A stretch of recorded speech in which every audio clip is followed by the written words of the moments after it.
Hello everybody, how are you? The sun is setting over the northwestern portion of Los Angeles County and beyond. But it gives us a chance to talk about something that is important in Denver. And it's going to be part of our video series on Denver all week. And of course, as always in these parody videos, I'm just making this stuff off the top of my head.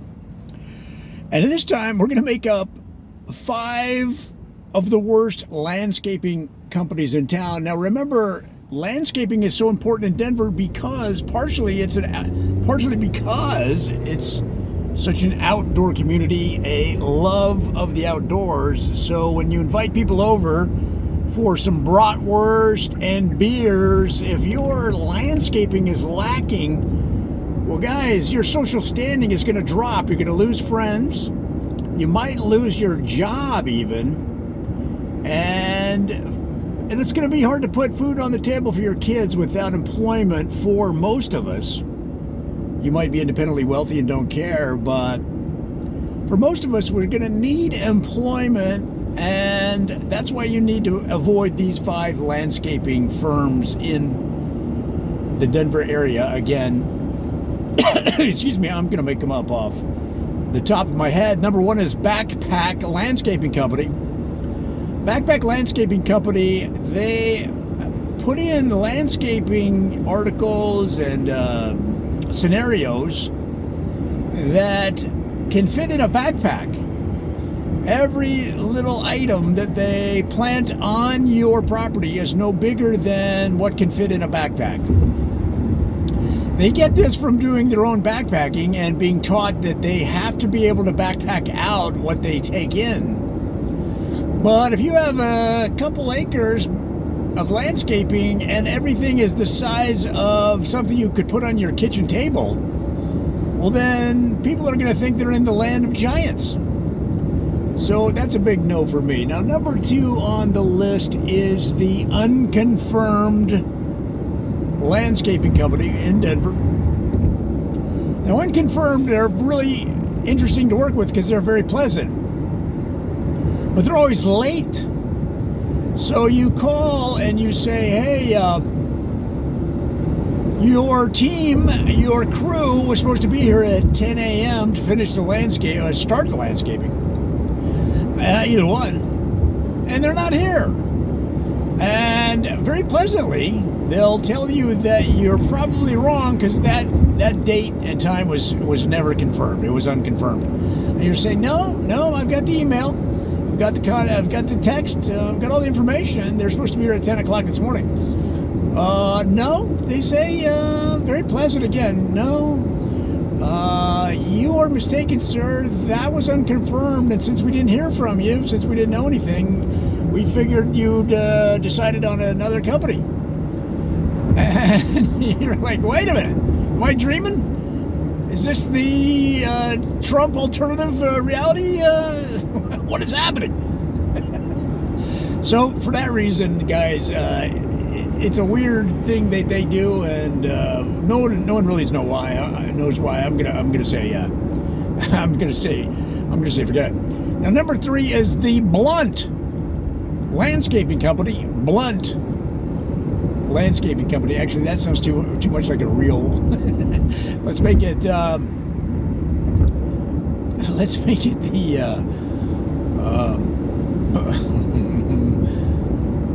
No. Let's don't do it that way.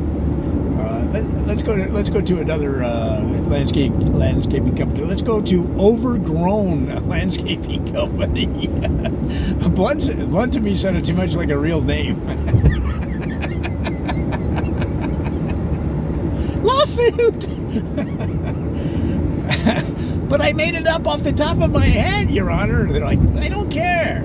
You're causing concern in the community.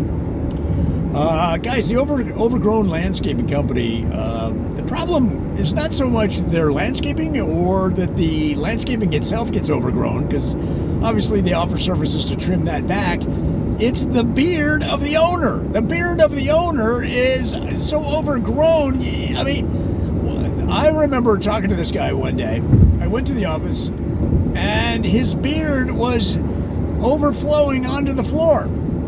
It was just, the guy hasn't cut his beard in like 400 years. And I was talking to him, and out from his beard stepped 4 or 5 of his workers and casually went out the front door and got in a truck and left. And I was like, sir, have you ever trimmed your beard? And he's like, no, I haven't trimmed my beard in forever.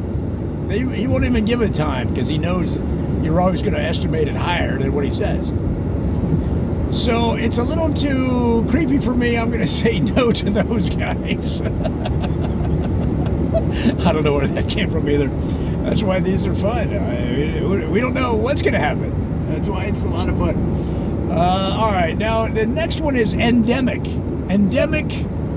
Let's don't do that one. Disaster landscaping company. Now, you might think, wow, that's not the best name for probably most companies, especially a landscaping company. Disaster. Because people could say, oh, they were a total disaster. But the problem is the way that they do business. They actually do good work, but except for one part of their approach, and that is that they will clear the area using dynamite.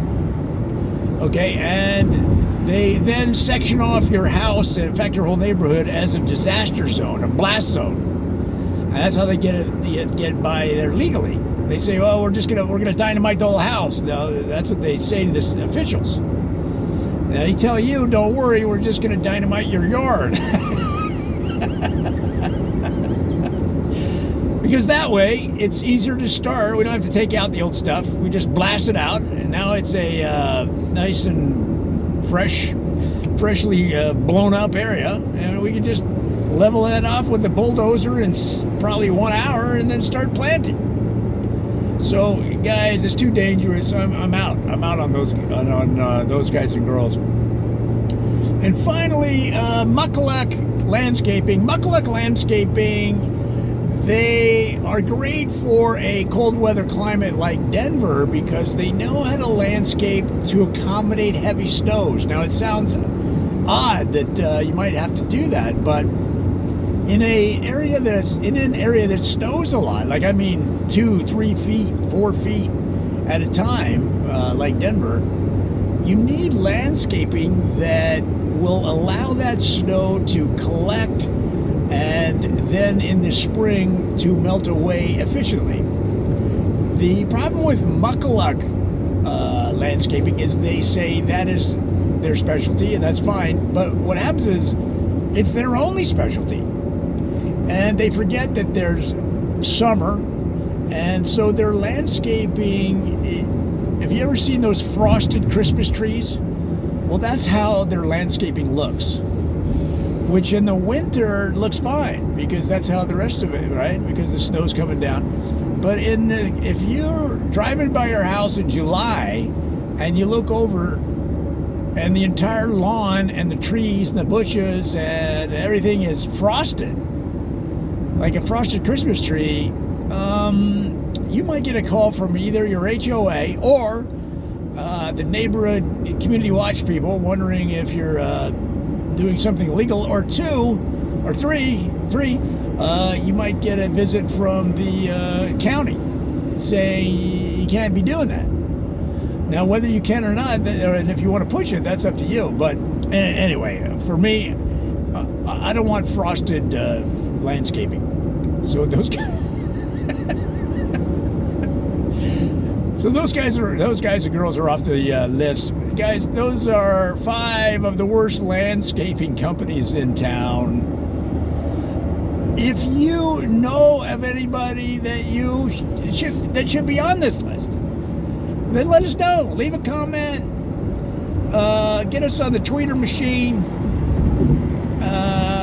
Yeah. Because, see, when you share information, the whole community grows together.